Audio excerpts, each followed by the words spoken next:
Today we're taking a quick look at the offset panel in Silhouette Studio.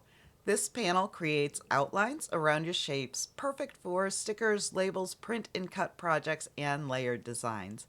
You'll find the offset panel on the right side of your screen. It's the icon with the star and outline. The first tab is the standard offset tool. Start by selecting your shape or image, click offset, and Studio will create a new outline around your design.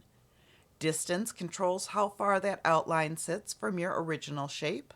Increase it for a thicker border or decrease it for a tighter outline. Corner lets you choose between rounded or sharp corners. Round is great for stickers and smooth shapes. Sharp keeps angles crisp for geometric designs. Corner limit helps prevent spikes on sharp angles. If you see points sticking out, lower the corner limit to smooth them a bit. When your outline looks good, click Apply to turn it into editable cut lines. The second tab is Internal Offset. This creates an outline inside your shape instead of outside of it. It's useful for creating inset borders, adding a second layer for definition, preparing shapes for knockout or subtract style designs, and cleaning up images with rough edges.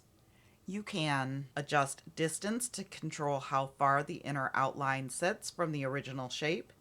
Internal offset only supports sharp corners, so rounded corners and corner limit do not apply here.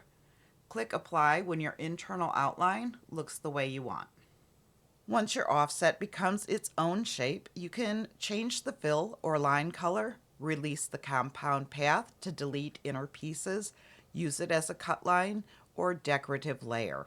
Offsets are especially helpful for print and cut projects because they create clean, predictable borders around your artwork. The offset panel gives you two powerful tools, offset and internal offset, for creating outlines, borders, shadows, and layered designs. Try adjusting distance, corner styles, and the corner limit on your next project to see how each setting changes the look of your cut lines. Let me know which panel you'd like me to cover next.